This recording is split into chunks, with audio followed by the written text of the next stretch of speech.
You blinked. And just like that, the Dodgers are right back in the eye of the storm. It's almost a July tradition.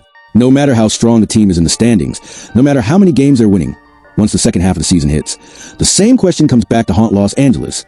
Who's going to close out games in October? It's as if the script gets rewritten every year with small variations, but always with the same predictable ending. The Dodgers bullpen, no matter how solid it looks on paper, simply crumbles when it matters most. And now, with injuries hitting names like Tanner Scott and Kirby Yates, the urgency is once again dominating the headlines. And in the middle of this strategic chaos, a name emerges that could set the 2025 trade deadline on fire. Emmanuel Clase, one of the most dominant closers in the league, owner of a nearly unhittable cutter and a composure that rattles even the best hitters. Clase has become the object of desire for a team that cannot afford to make another mistake in October. According to Chris Landers of Fansided, the Dodgers would be willing to part with a substantial package for him, including 4 young prospects and possibly even an established MLB name like Bobby Miller or James Outman. The proposal seems aggressive, and it is, but it also feels typical of the Dodgers. This is a team that went all in on Shohei Ohtani, that didn't hesitate to open a vault for Mookie Betts and Freddie Freeman, that historically never flinches when it sees a real championship window. What's at stake here isn't just bullpen reinforcement. It's a shift in posture and mindset and possibly in destiny. But to really understand what's behind this potential deal, we need to go back a few spaces on the board, because the Dodgers bullpen situation in 2025 isn't just a result of bad luck or poor decisions. It's the consequence of a series of failed attempts to find a lasting solution to a problem that has dragged on for years. When the season began, the bullpen looked solid. Tanner Scott came in with strong credentials. Kirby Yates was a seasoned veteran with a history of success, and there were promising arms waiting for their shot. But once the calendar turned to the second quarter of the season, the structure began to collapse. Scott struggled to handle the pressure of LA. His performance declined, and then came the injury. And Yates also could maintain at a high level, and the reliance on middle relief arms increased.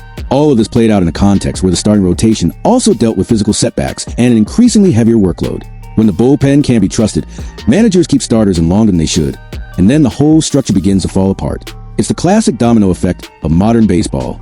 In this context, Clase isn't just another option. He's a symbol, an anchor, the kind of name that changes how a manager navigates a tight 8th inning. The guy who, with his 100 miles per hour cutter, gives you the confidence to plan for October with fewer uncertainties. But he also comes at a price. The package proposed by Landers includes 4 interesting names: Justin Wrobleski, Ben Kasparius, Zaire Hope, and Logan Wagner. None of them are ready to be stars now, and maybe never will be, but all of them represent something Cleveland values deeply: youth, potential, and variety. Wrobleski is a lefty with solid control and maturity well beyond his level. Kasparius could become a versatile bullpen arm, or even a starter if developed properly. Zaire Hope is all athletic upside, the kind of outfielder who could explode if the bat develops. And Logan Wagner, with his switch-hitting profile and game awareness, could be that quiet infielder who blossoms when you least expect it. It's a deep offer, and Cleveland, a team known for turning projects into success stories, understands the value of that. Still, many believe that package alone wouldn't be enough to pry Clase away from Ohio. And that's where the bigger names come in. Bobby Miller, though inconsistent, still carries frontline starter potential. James Outman, once considered a clear starter in the outfield, now sits in a gray zone, trying to prove he's more than occasional flashes. Including one of them, in the eyes of many analysts, will be the final push needed to seal the deal. But is it really worth all that? That's the question dividing the fan base. And for good reason. On one side, those who believe the championship window is more open than ever. Ohtani came to elevate the franchise. Mookie Betts is still playing at an MVP level. Freeman is a machine of consistency. If not now, when? Losing another title because of bullpen issues would be unacceptable. On the other, the more cautious voices, those who see the Dodgers farm system as a treasure that can't be squandered lightly. Who remember how much time and effort it took to develop names like Miller, and how risky it is to give up on young players for a reliever, no matter how dominant he is. But it's important to remember, Clase isn't a rental. He has 1 guaranteed year left on his deal, plus club options through 2028. That changes everything. The return isn't just about a playoff push. He represents stability for at least 3 seasons, something extremely rare in elite relievers. And more, Clase is young. At just 26 years old, he's entering his prime. His zone control, his emotional command on the mound, his devastating fastball that confuses even elite hitters. It all adds up to a profile few relievers in the league can match. There's risk, of course. Relievers are notoriously volatile. One year, they're elite. The next, a minor injury or a slight adjustment can throw everything off. But if there's a profile that minimizes that risk, it's Clase's. And that's why he's so highly coveted. The baseball community has already started reacting. On social media, in forums, on podcasts. The buzz is nonstop. Dodgers fans torn between wanting a reliable closer and fearing another wave of promising prospects heading out the door. On Cleveland's side, the question is whether it's worth trading a sure thing for 4 or 5 possibilities. Chris Landers puts it well when he says, if both sides are complaining about the trade, it probably means it's fair.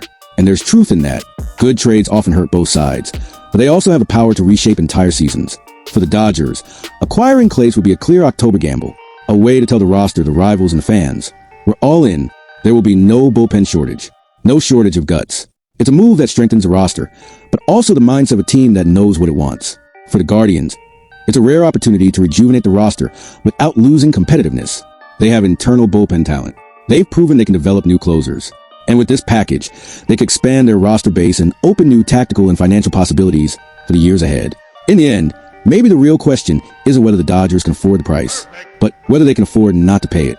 Because if October arrives and the bullpen fails again, no one will remember Robleski, Kasparius, or Hope, but everyone will remember that Emmanuel Clase was available and ended up on someone else's roster. So what about you?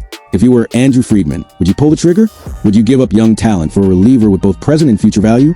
Or would you look for a cheaper solution, hoping the answer is already on the roster? Leave your opinion in the comments. Let's debate it together. This trade has all the makings of one of the biggest moves of the deadline, maybe even of the entire season. If you enjoyed this analysis, drop a like, subscribe to the channel, and hit the bell icon because there's a lot more coming your way. And don't forget, baseball never stops. And with the Dodgers, the next bombshell could be just one cut away.